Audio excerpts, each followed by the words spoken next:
السلام عليكم ورحمة الله وبركاته. الحمد لله حمدا يوافي نعمه ويكافئ مزيده،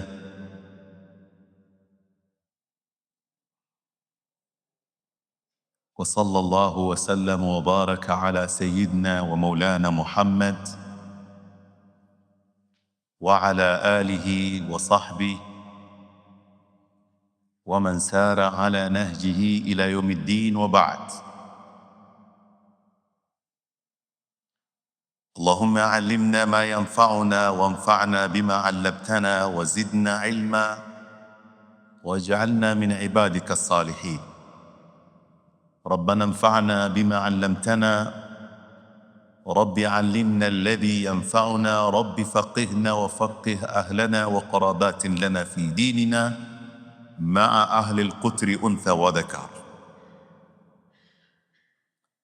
Baada ya kumshukuru Mwenyezi Mungu Subhanahu wa Ta'ala na kumsalimia na kumswalia Bwana Mtume Muhammad sallallahu alayhi wa alihi wasallam, ni fursa nyingine adhimu Mola Subhanahu wa Ta'ala kutuwafikia kurudi tena katika darasa letu la kila Lailati Sabt, usiku wa Jumamosi, ambao ni Ijumaa usiku kwa lugha ya Kiswahili au lugha ya Kiingereza. Lengo ni kuendeleza masomo ya fiqhi ya madhhabi al-Imam Shafi'i, ikiwa mwanzo kabisa tuko katika vitabu vidogo, na kitabu ambacho kwamba tuko nacho ni matnu Safinati Najah. Na kabla ya mwezi mtukufu wa Ramadhan tulikuwa tumemaliza kueleza alwudhu, na tulikuwa tumemaliza kueleza vile vile alghusl. Kwa hivyo tumefahamu vyema kupitia vipindi vilivyotangulia ni nini alwudhu na ni nini vile vile alghusl. Tukaeleza kwa mapana, tukitarajia insha Allahu Taala Mwenyezi Mungu atatujalia min ibadihi almutatahirin, katika waja wake ambao wanajitahirisha. Ndugu Waislam, katika mawimbi tunayoyaona leo ulimwenguni na fitna mbalimbali na penginepo, hizi fitna zikawa zimeingia mpaka ndani za safu za sala, ni kwa sababu ya uhaba wa ilmu. Hatujishughulishi tena na ilmu, na hususan ilmu ya dini ambayo ni maslah katika dunia tunaoishi, na ni maslah katika ulimwengu na nyumba tunaoelekea baada ya maisha yetu sisi ya duniani. Na ni vyema kutokamana na mawimbi haya na fitna mbalimbali tuwe na sehemu ambayo tunaweza kuseek refuge, kukimbilia, kujificha. Na ndio huyu mwana wa chuoni alipotunga kitabu chake amekiita Safinatun Najah, yani ndio safina ya uokozi. Lau mawimbi yatakuwa makali katika huu ulimwengu, ili kuhifadhi dini yako, ingia katika safina ya uongofu. Amepiga mfano wake kama mawimbi yalivyokuwa yanawapiga kaumu Nuh alayhi salam, na Sayyidina Nuh akawa anawahubiria na kuwaita akiwaambia, ingieni katika safina ya uokofu. Kwa hivyo na sisi katika ulimwengu tunaoishi hivi leo tuna haja kuingia katika safina sampuli hii, kwa sababu Mtume Muhammad alayhi salatu wassalam anatueleza, man yuridillahu bihi khairan yufaqihuhu fi ddin. Haya ni maneno tumekwisha kuyaeleza katika vipindi vya mwanzo, lakini ni bora kujikumbusha tena. Man yuridillahu bihi khairan, yoyote yule Mola subhanahu wa ta'ala anampendelea kheri, yufaqihuhu fi ddin, humpa fahamu ya dini. Na maana yake ni kuwa wewe ili ujue una kheri kwa Mola subhanahu wa ta'ala, ama Mola amekupendelea kheri, angalia kwa kadri gani, kwa kiasi gani wewe waifahamu dini yako. Kwa hivyo ikiwa waifahamu dini yako kwa mapana na zaidi, basi ni dalili ya kuonyesha kuwa Mola subhanahu wa ta'ala amekupendelea kheri nyingi zaidi. Na ikiwa haufahamu chochote katika dini yako, ni dalili tosha ya kuwa Mola subhanahu wa ta'ala hakutaki kheri yoyote. Waweza kuwa profesa katika sayansi, unaweza kuwa profesa katika agriculture, ukulima, unaweza kuwa profesa katika siasa, unaweza kuwa profesa katika nyanja mbalimbali. Wewe ni profesa katika mambo ya kilimwengu. Ikiwa hauna chochote katika ufahamu wa dini, basi tambua kuwa Mola hajakutakia kheri. Waweza kuwa una cheo, una vyeo mbalimbali, pengine ni tajiri, pengine una usemi kwa sababu ya material ya pesa, lakini ikiwa haujui chochote kutokamana na dini yako, ni kuwa Mola hajakutakia kheri. Man yuridillahu bihi khairan yufaqihuhu fi ddin, Mwenyezi Mungu subhanahu wa ta'ala akikutakia kheri atakupa fahamu katika dini. Na ni muhimu sana wewe kufahamu jambo linalojulikana kwa wanawazuoni, hususan haya ambao tunayoyasoma ni ilmu lwajib, ambayo kila mmoja anafaa kujua mambo kama haya.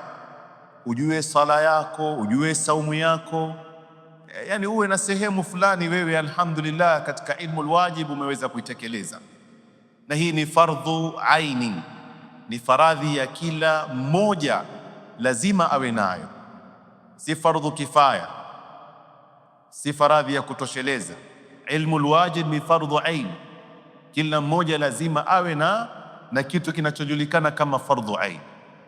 Na misingi waliokuwa nayo Banu Israil baada ya Sayyidina Musa alayhi salam, kulikuja ahadi kutoka kwa nabii wao. Mwenyezi Mungu ameeleza suala hili katika Qur'an. Qala lahum nabiyuhum inna Allaha qad ba'atha lakum Taluta malika. Uzito wa ilmu, na hususan ilmu tunaizungumza hii ni atafaquhu fi ddin, ufahamu wa dini. Nyinyi wana Israeli, Mwenyezi Mungu amemteua Talut ndio awe malikan lakum, awe ni mfalme wenu, awe ni kiongozi wenu, awe ni qudwa, role model wenu. Hawa hawakuzoea kanuni ya mtu ambaye ajitokeza mahali na hana kanuni walizozijenga wao. Wakasema, anna yakunu lahu almulku alaina, vipi huwa atakuwa ni mtawala na kiongozi kwetu, na wa nahnu ahaqu bilmulki minhu, sisi tuna haki zaidi ya kuwa viongozi kumshinda yeye, kwa sababu sisi asilia yetu yaonyesha tutoka katika koo ama ukoo ambao unayo utawala ndani yake.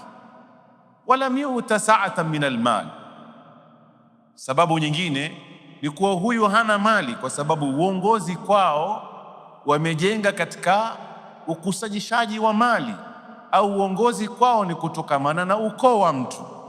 Kwa hivyo mtu ambaye kwamba anatokamana na ukoo wa kifalme, mwanawe atakuwa mfalme. Ukoo wa kitajiri, mwanawe atakuwa tajiri.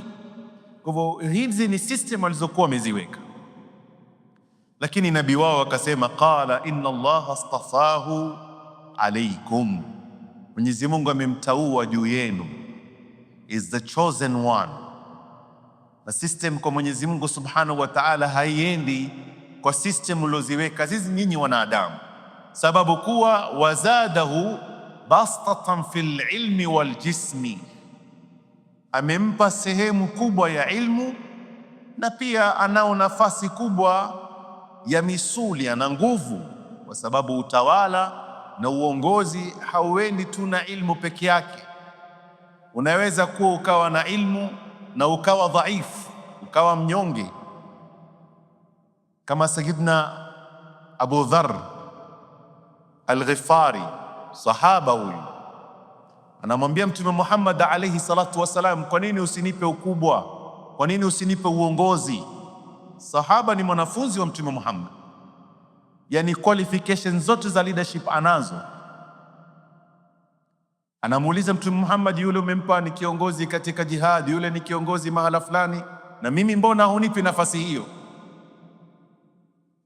Muhimu sana, yani ya elimu haitoshi. Unaweza kuwa na ilmu na elimu isikupeleke katika njia ya sawa, kwa sababu pengine una dhu'f, una unyonge fulani, kama alivyosifiwa huyu Talut kwa Mwenyezi Mungu, inna Allaha astafahu alaykum wazadahu bastan fil ilmi wal jismi. Mwenyezi Mungu kwanza amemteua, is the chosen one, kisha Mwenyezi Mungu amempa elimu.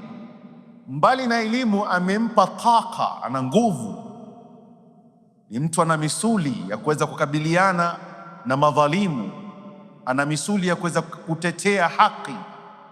Hivyo elimu haikutosha peke yake kwa Sayyidina Talut, elimu akaongezewa na misuli ya kisawasawa.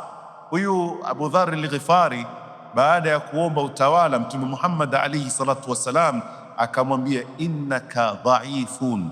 Haya maneno ya nukuuni, yachukueni vizuri.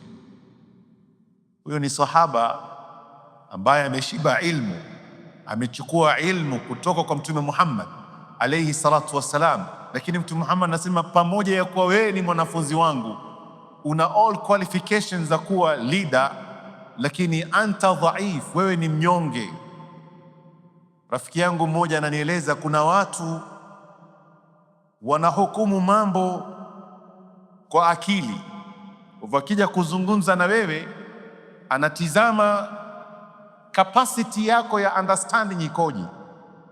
Mfano, mimi nataka kupa CEO kampuni fulani, nataka kuangalia bongo lako likoje, waelewa haya mambo vipi. Kwa hivyo kuna watu ukizungumza nao wanakutizama akili yao, na kuna wengine wanakwenda na emotions. Pengine you're not qualified, lakini kwa sababu moyo wake ni dhaifu, ana huruma, atakula wapi? Atalala wapi? Nisipompa kazi ataishi vipi? Kwa hivyo anahukumu na emotion. Ikiwa hakuchanganya akili yake na emotion yake, huyo anakuwa ni dhaifu. Emotion iwe kwa vipimo vyake na bongo liwe kwa kipimo chake. Ukipima mambo kwa bongo peke yake bila kuangalia na hisia zikoje, ndipo mahala tunakuja kupata viongozi ambao hawatujali, hawatufikirii, wala hawana haja na sisi. Kwa hivyo Abu Dharr al-Ghifari ni sahaba, amepokea kutoka kwa Bwana Mtume Muhammad, amejaza ilmu, amejaza imani, lakini Mtume Muhammad akamwambia, la, mimi sikupi utawala, sitokupa uongozi kwa sababu innaka dhaifun. Huyu ni sahaba, pamoja na ilmu yake, pamoja na uchamungu wake, pamoja na Uislamu wake, lakini alikuwa ni mtu, imani yake ama huruma wake unamuongoza kuliko bongo lake. Yani atakuja it's okay, lakini mpeni ajaribu. Akipewa akijaribu na haribu. Mara nyingine hatufai kuangalia emotions, tunafaa tuangalie capability ya mtu, uwezo wake uko wapi. Kwa maana unasikia mara nyingine mtu anakuuliza experience yako ikoje, lakini utakuja mimi nikupe uCEO, sema ushawahi kuwa kiongozi? La. Hata darasani, hata nyumbani, lakini I'll try my level best. Capacity ya akili yangu inaniambia huyu usimpe, kwa sababu ukimpa kampuni sasa hivi ataiangusha. Hana experience. Lakini atakula wapi? Sasa hiyo ni swali lingine. Wewe kama utakumsaidia atakula wapi, mpe chakula pengine mwezi mzima, lakini usimpe kazi ya uCEO, kwa sababu huyu bana hana experience ya aina yoyote. Usimtreat kwa emotion yako. Na Mtume Muhammad alikuwa ni alqaid, alikuwa ni kiongozi. Kaambia naamu na ilmu, lakini innaka mru'un dhaif, wewe ni dhaif. Ndio huyu Talut, Mwenyezi Mungu Subhanahu wa Ta'ala anamsifia kuwa Mwenyezi Mungu istafahu alaikum, amemteua, is the chosen one. Wazadahu, mbali na kuchaguliwa na Mola Subhanahu wa Ta'ala, Mwenyezi Mungu amemzidishia bastatan fil ilmi, elimu anayo, wal jismi, na capability ya mwili wake una muscles za kuweza kukabiliana na leadership. Kwa hivyo kiongozi ni muhimu awe na ilmu, lakini sio ilmu peke yake, awe na nguvu na misuli za kuweza kukabiliana na mawimbi za dhulma, kwa sababu yeye ni mumathil lila adala, is a representative of justice. Utaweza kukamilisha vipi uhakika wa usawa ama uadilifu ikiwa wewe mwenyewe ni dhaifu? Ni masala kwa hakika, ni masala muhimu. Ndio namuona Sayyidina Musa alayhi salam pia katika masala haya ya ilmu alijipatia mke. Amefukuzwa kule, alipofukuzwa kwa Firaun akaenda zake mpaka Madian, hajui anakwenda wapi. Na tabia ya Sayyidina Musa jibiliyan, na kuna watu wameumbwa hivi, hawezi kuona batil akainyamazia. Kwa hivyo katika sababu ya yeye kutoka kule, alimuona mmoja katika Banu Israil anadhulumiwa, fastaghathahu, akamtaka usaidizi, akamtetea, ingawa utetezi wake ukasababisha kifo. Siku ya pili anampata yule bwana vile vile anadhulumiwa, sema wewe, nimekutetea jana na leo unadhulumiwa, kwa nini? Akatoa leakage, wataka kuniua kama ulivyoua jana. Jamaa wakasema haya, kumbe jamaa mheshimiwa yule aliouawa jana ameuawa na Sayyidina Musa alayhi salam.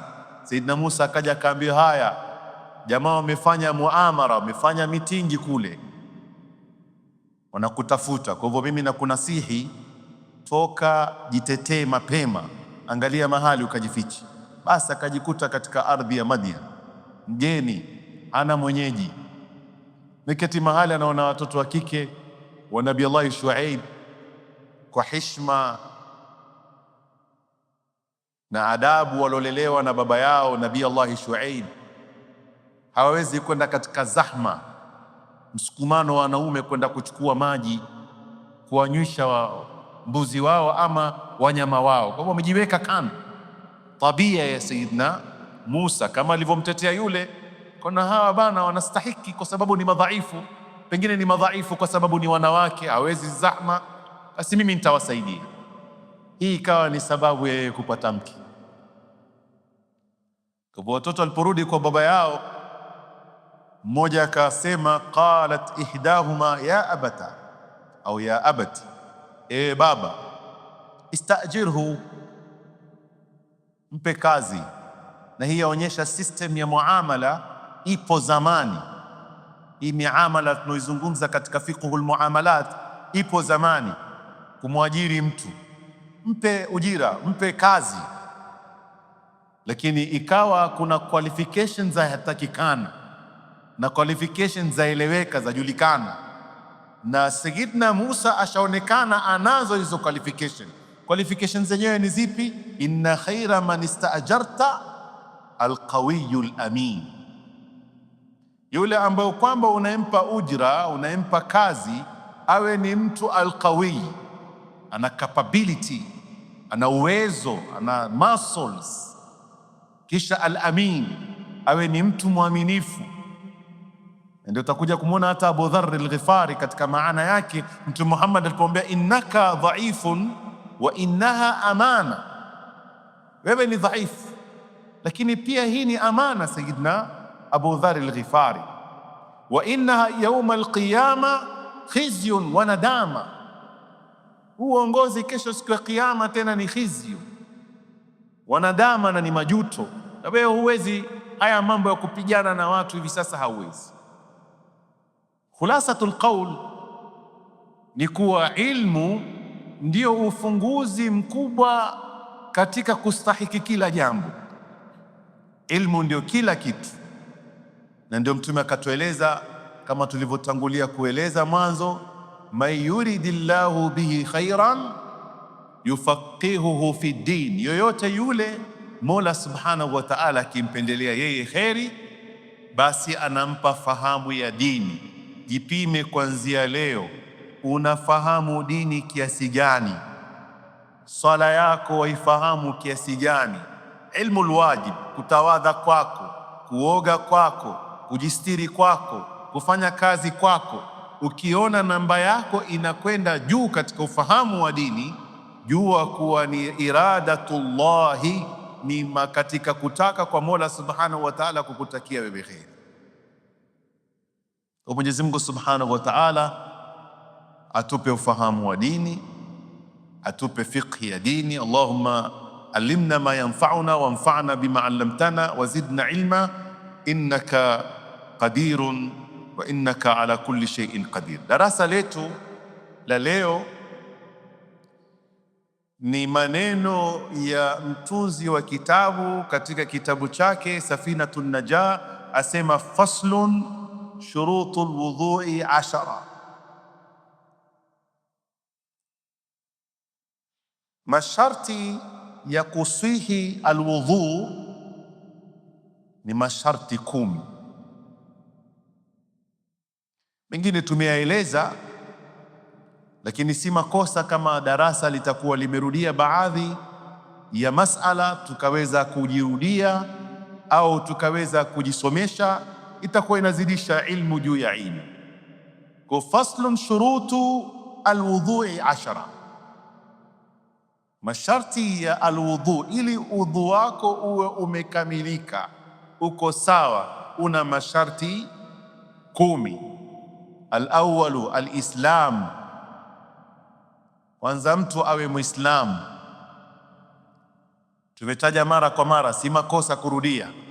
Sisi katika makosa tunayafanya, mtu ametaka kusilimu msikitini, tunamtawadhisha mwanzo, kisha twamleta anasilimu, kisha ameingia kwenye sala anaswali.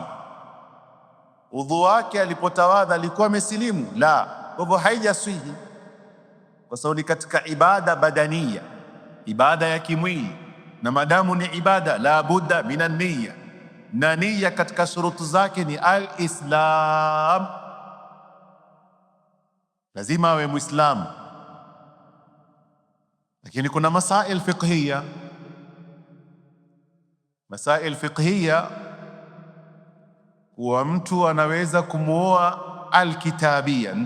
Nitashika neno hili bila kulitafsiri kwa sababu kuna sintofahamu sana katika suala ya alkitabia.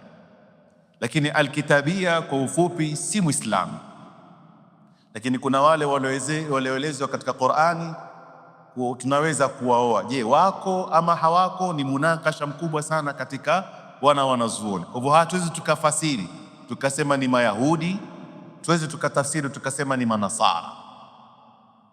Hatuwezi tukalitafsiri hilo kwa sasa, kwa sababu kuna munakasha mkubwa sana baina ya wanazuoni. Kwa hivyo mimi Muislamu ninaruhusiwa kumuoa kitabia, mwanamke ambaye ni kitabia, hajasilimu bado, lakini kitab hawezi kumuoa muslima, haruhusiwi kuoa muislamu wa kike. Ile akdi haipiti. Kwa hivyo baadhi wanasema, je, hauoni hapa kuna ubaguzi? Mbona muislamu amuoe kitabia lakini alkitabi asimuoe muslima? Je, hakuna ubaguzi hapa? Nafikiri maneno yangu yanaeleweka vizuri Hakuna ubaguzi, bali Uislamu unamtetea zaidi mwanadamu.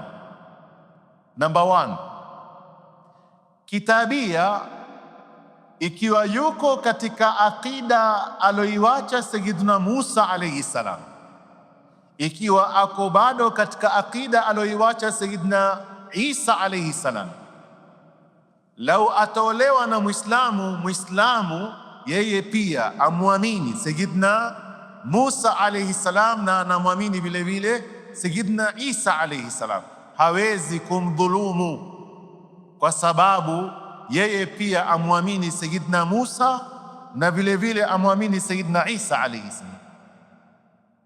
Lakini alkitabi kumuoa muslima, huyo Muislamu itikadi yake au aqida yake ni ya Mtume Muhammad alayhi salatu wassalam, na alkitabi la yu'minu bi Muhammad, hamwamini Mtume Muhammad. Kwa hivyo yeye ni rahisi kumdhulumu, yeye ni rahisi kumnyima haki zake. Kwa hivyo Uislamu ukaangalia alfasl, ni masala kidogo yameelezwa na wanazuoni, lakini kwa kuwa tumepita pia katika suala la adhahi hivi karibuni, na masala haya yamezungumzwa na wanazuoni katika udhiya, kwa yule anayechinja ni awe Muislamu ama awe kitabi. Nasema hili jina sitotaka kulisherehesha sana, kwa sababu wanazuoni una mvutano mkubwa katika swala hili, lakini huyu kitabi ana masharti. Sharti ya kwanza awe asli yake ni alkitabi, kuanzia asli ya wazazi wake. Yani lau wazazi wake walikuwa wanaabudu pengine sanamu ala sabil mithal, au walikuwa wanaabudu majusi, kisha baadaye wakaconvert wakaingia katika diana alkitabia, huyu hana i'tibar kabisa katika sheria kama maana ya alkitabi, la kumuoa au kuchinja. Kwa hivyo hata yule anayesema anamuoa kitabia, yule kitabia lazima iangaliwe asili yake. Je, yeye na ukoo wa wazee wake wako katika asili ya dini ya kitabia, au pengine kulikuwa kuna mushkila ambao ni ikhtilafu al-adyan au wamebadilika katika dini. Hani masala muhimu sana wanazungumza wanawazuoni. Kwa hivyo ikiwa aliwahi kubadilisha dini yeye au wazee wake, pamoja ya kuwa ni kitabi lakini sio asli, aliwahi kubadilisha dini ama wazazi wake waliwahi, kwa hivyo huyu haolewi wala haruhusiwi kuchinja. Kichinjo chake hatuli sisi, kama wale tulioelezwa katika Qur'an al-Karim, tunaweza kula kichinjo chao ikiwa asili yake ni kitabia kuanzia ajdad, mababu zake. Marhaba, ahlan wa sahlan. Kwa hivyo miongoni mwa sharti ya kuswihi alwudhu ni alislam. Sasa mahala tulikuwa tukizungumza mfano, amemuoa kwamba ni kitabia, yule kitabia si Muislamu, anapatwa na hedhi, hatufai kuwa karibu na wanawake wakiwa katika ada, usikutane nao. Masala pengine yatakuja baadaye kwa marefu, tutayazungumza kwa mapana. Tukasema kutawadha na kuoga miongoni masharti zake, na ndio mada tulikuwa tumemaliza kabla ya Ramadhani. Tumezungumza kuoga, tukasema arkanul alghusl ithnan, aniya wa ta'mimul ma, ni kutia nia na kueneza maji mwili mzima. Tumeeleza kwa mapana, na nia masharti yake ni lazima awe mtu Muislamu. Sasa huyo alomuoa mwanamke kitabia ambaye si Muislamu anaoga vipi janaba na yeye si Muislamu? Na kama hakuwahi kuoga janaba, mimi kwangu kama Muislamu ni haramu kukutana naye kimwili. Sasa inakuwaje? Hapa wanazuoni wamesema inda dharura,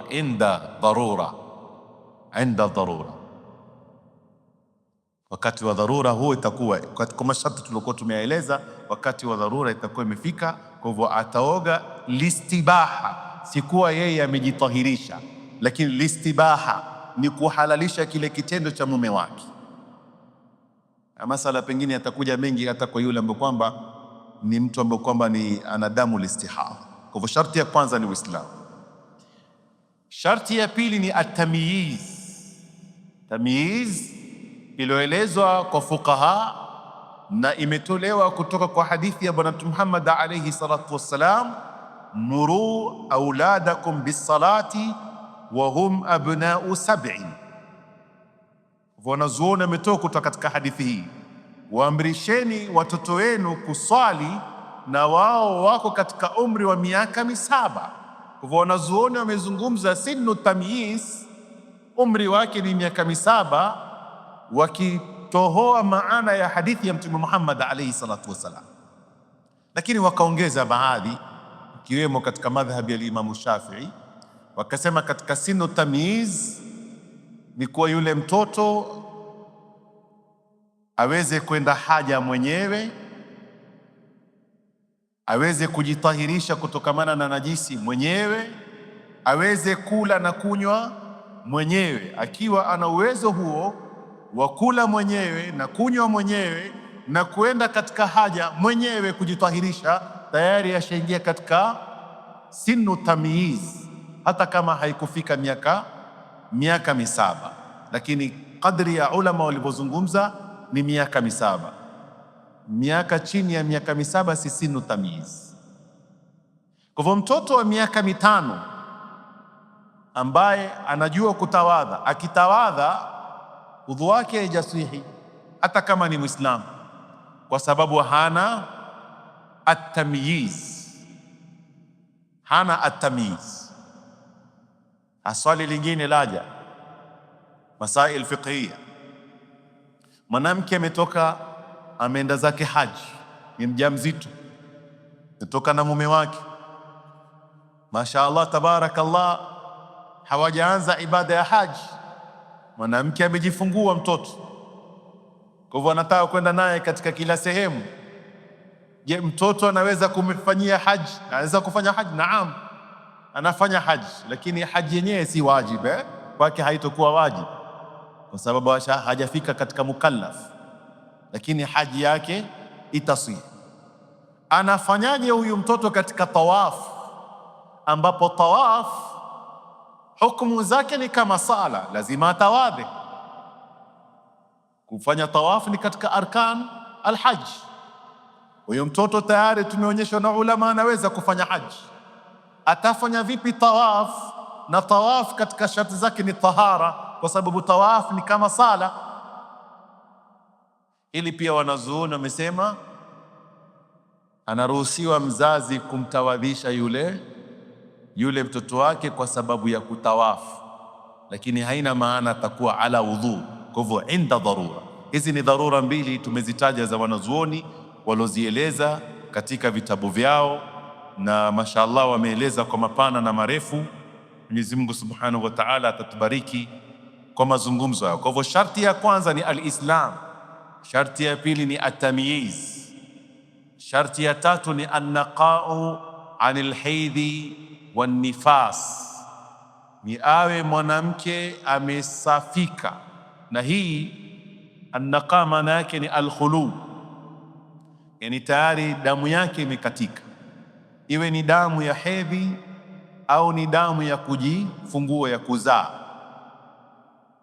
Kwa hivyo ikisha katika ndio anafaa kwenda kuoga. Hapa kuna masail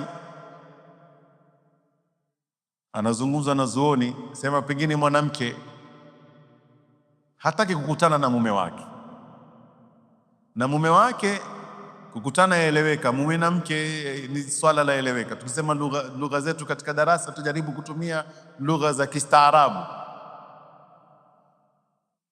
lakini sasa mwanamke hataki kukutana na mume wake, na moja katika sababu ambayo itamzuia mume asikutane na mke wake ni kwa yule mke hataki kuoga.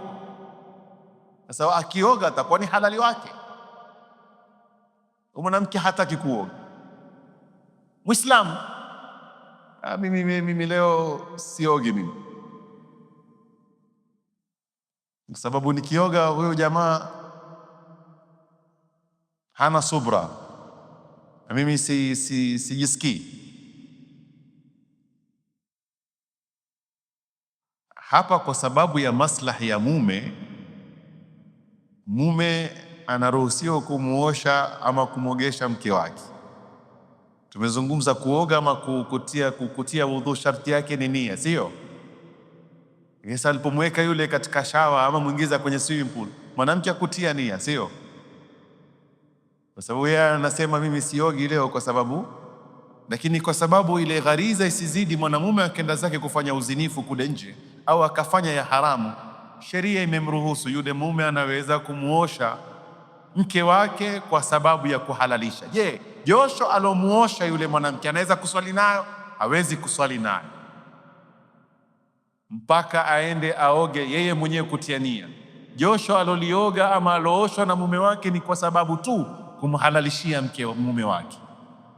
Ani masala pia wanazuoni wanataja katika masail muhimu sana katika fiqhi.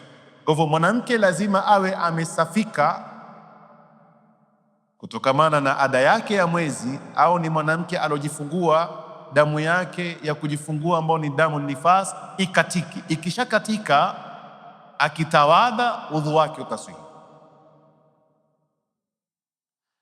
Mwanamke yotawadha na ada yake yatoka, ikiwa anafanya maksudi anapata madhambi kwa sababu anachezea ibada, haiswihi.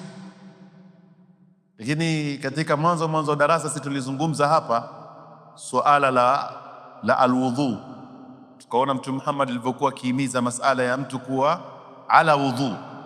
Tukasema ikiwa mtu ametawadha kwa maana ya kinga, mfano mimi nakwenda kulala, miongoni mwa sunna za kulala ni kuwa ala wudhu, lakini wudhu ile haikuruhusu kuswali, haikuruhusu mambo mengi. Kwa hivyo unaweza kutawadha kama maana ya protection. Wewe umekutana na mke wako usiku, ni baridi, uko katika janaba, unaona mimi nikiingia sasa pengine siko na homa, lakini naweza kuvumilia kutawadha. Unaweza kupunguza makali ya janaba, lakini haina maana ndio umetahirika, inakuwa ni protection kwako. Lakini ikiwa unafanya kwa sababu ya ibada yenyewe ya alwudhu, utakuwa unapata madhambi. Na hii haibaki tu kwa wanawake pia, ingawa hili ni swala limezungumzwa la wanawake. Mfano, mtu anakwenda haja ndogo, haja ndogo inatengua udhu.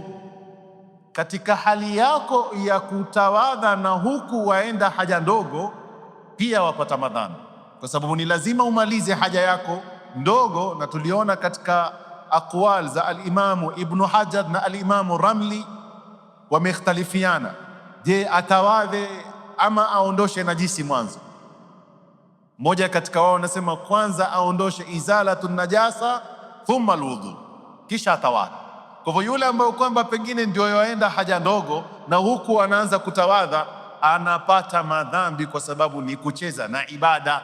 Maliza kwanza haja yako ndogo, maliza kwanza haja yako kubwa. Ukishamaliza izalatu najasa, jisafishe katika haja yako ndogo na kubwa, kisha baadaye utawadha.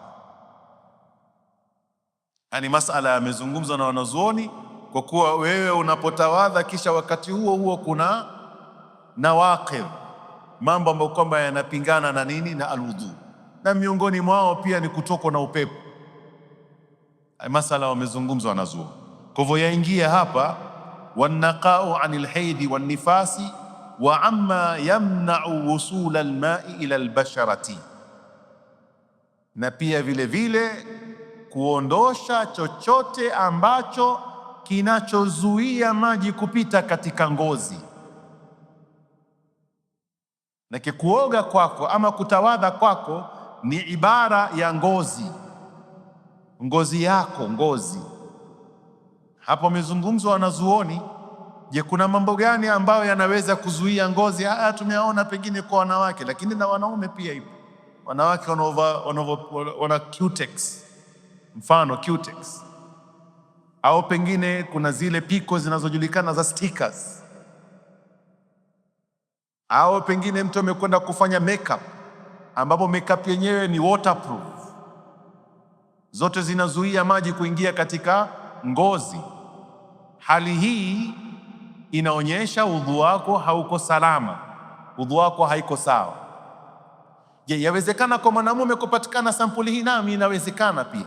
Mwanamume ambaye kwamba anashughulika na kazi ya upakaji wa rangi ala sabil mithal, na rangi zenyewe zikawa pengine ni rangi za mafuta ambazo zazuia kabisa ngozi. Wametajwa pengine wale wanaume wanaofanya kazi ya mechanical, na deal zaidi na magrease na mafuta mbalimbali. Kwa hivyo kabla ya kuoga ama kutawadha anafaa atoe isipokuwa kile ambacho kwamba kimekataa kabisa. Ni masala wanazuoni wamezungumza.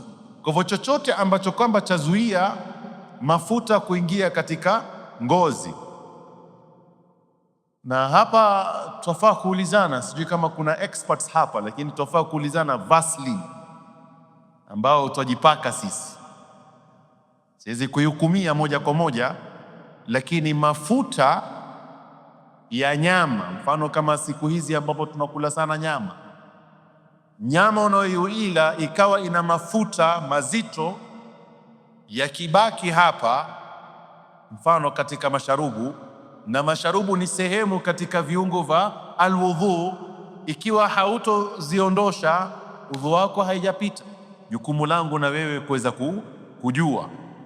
Sijui kama kuna expert hapa anaweza kutueleza, kama yuko anaweza kutuambia, lakini na yaonyesha kama pengine kuna sampuli fulani, Allahumma kama ni zile lotions ambazo hata ukinyunyizia maji hivi yenyewe teremka, haina tatizo lolote lotions.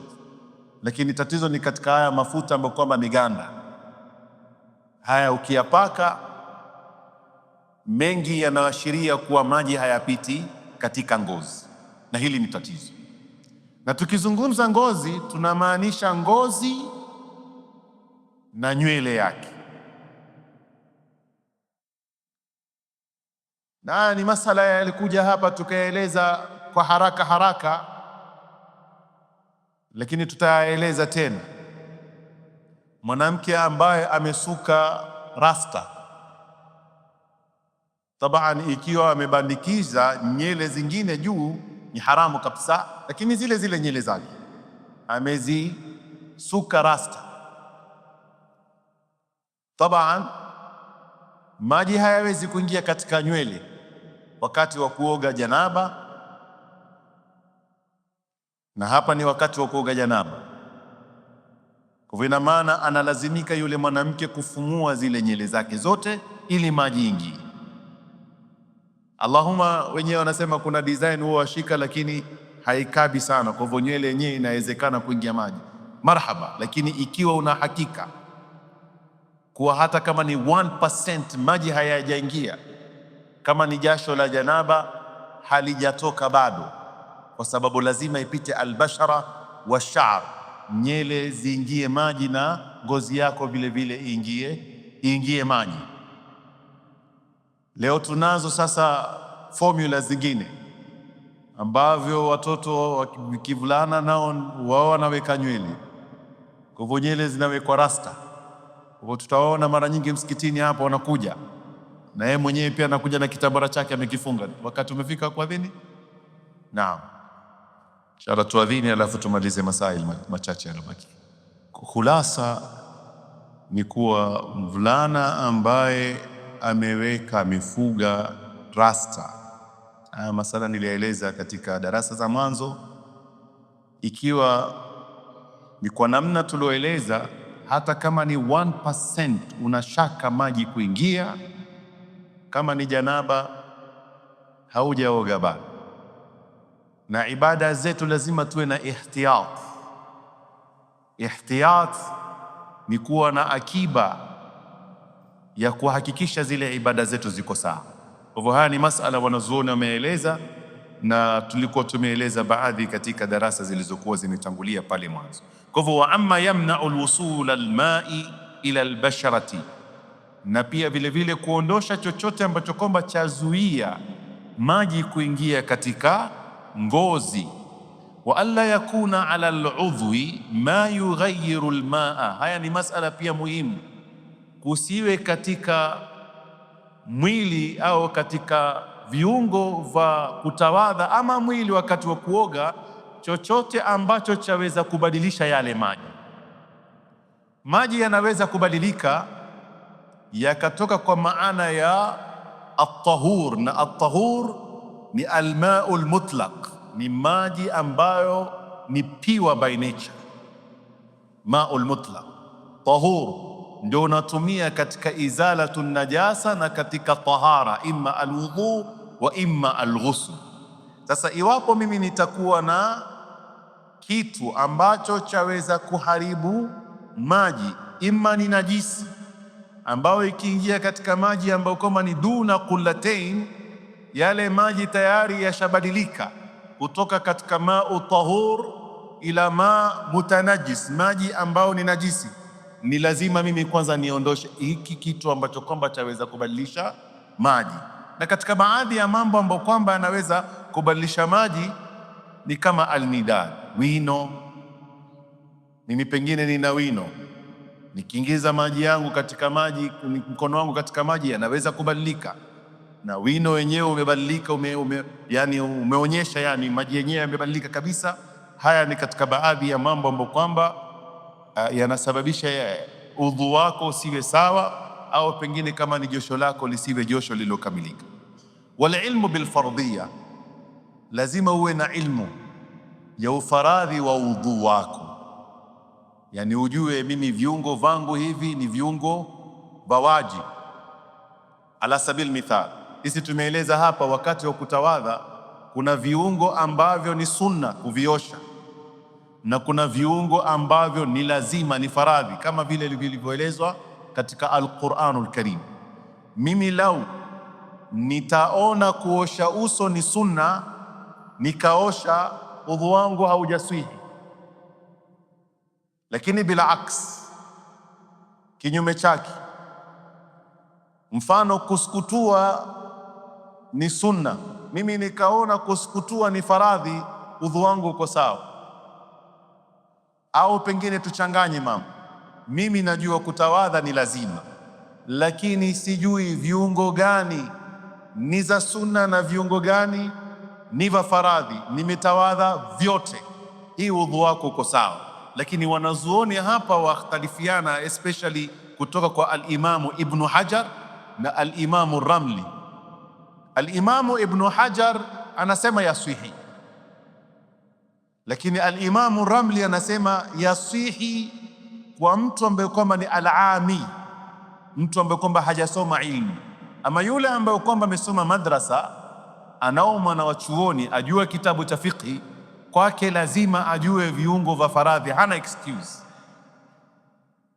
Imamu Ibn Hajar anasema jaiz, lakini al-Imamu Ramli kidogo ni mkali katika hili swala, ili kuonyesha umuhimu wa sisi kusoma al-ilmu al-wajib.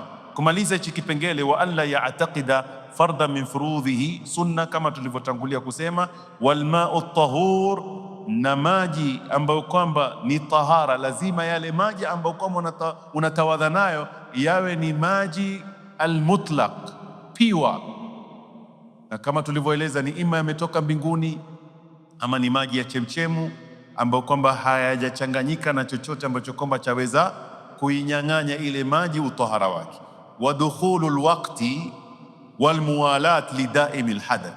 Hapa nitamaliza, natarajia tukuwa na wakati wa kuuliza maswali, lakini tulitaja sisi katika darasa za kwanza, je, kutawadha ni pale pale ama kutawadha maa tarahi?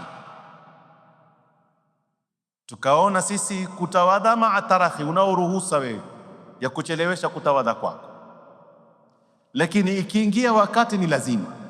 Lakini nikitawadha kabla ya wakati niko sawa, isipokuwa kwa watu wenye sifa hizi, na tulikuwa tumewataja wa kwanza katika darasa za kwanza. Mtu wa kwanza ambaye kwamba lazima wakati uingie ni mtu ambaye ana damu listihadha, mwanamke ambaye hana ada ya mwezi wala hana damu ya kujifungua, lakini Mwenyezi Mungu amempa ugonjwa wa kutokwa na damu listihadha. Huyu hafai kutawadha kabla ya wakati, kwa sababu udhu wake hautoswihi, kwa sababu kama tulivyozungumza, wewe watawadha na huku kuna munafi, kuna kitu ambacho kwamba chapingana na alwudhu. Amepewa udhuru na udhuru wake ni listibahati salah, atatawadha wakati wa swala ukiingia haraka. Ama kitawadha, for example, sisi tuseme isha ni 7:45, yeye ametaka kutawadha 7:30, udhu wake haitopita, kwa sababu anayo hali ambayo haimruhusu kuwa na udhu.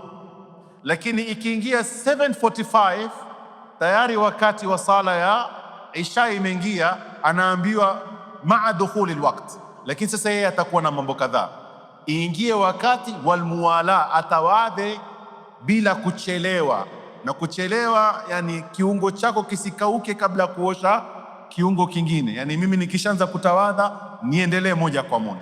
Kama tulivyozungumza katika madhhabi ya Imam Shafi, unaruhusiwa kutawadha bila muwala. Muwala si katika arkanul wudhu katika madhhabi ya Imam Shafi. Kwa hivyo mimi naweza kutawadha South B mkono, yani nimeosha uso, nikaja South C nikaosha mkono, nikaenda Hurlingham nikaosha kichwa, nikaenda Jamia nikaosha miguu, katika madhhabi ya Imam Shafi.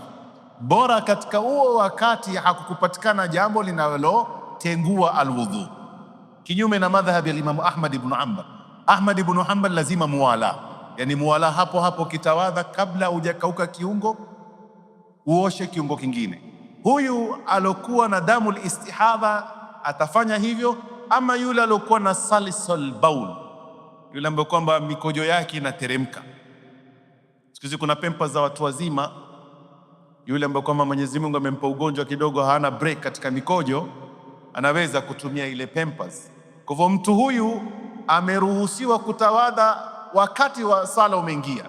Ukiingia ndiye anafaa kutawadha, na huyo ana masharti yake. Kabla ya kutawadha aingie chooni, atoe kama ni ile pampers alokuwa nayo, ajisafishe, na ile sehemu ambayo kwamba kuna chururuzika, mfano kama ni mikojo, azibe pengine na chochote kile, kisha kiingia kutawadha, tawadha yake itakuwa sawa. Na mtu mwingine ni yule alikuwa na salisal arih, yule ambaye kwamba hana uwezo wa kuzuia upepo wake, eleweka upepo, huyu pia atatawadha maa dukhuli alwaqti. Tutakuwa tumekamilisha shurutul wudhu biidhnillahi taala. Wiki inayokuja tutaangalia nawaqidul wudhu. Mwenyezi Mungu subhanahu wa taala tujalie min alladhina yastami'una alqawla fayattabi'una ahsana. Wassalamu alaykum wa rahmatullahi wa barakatuh.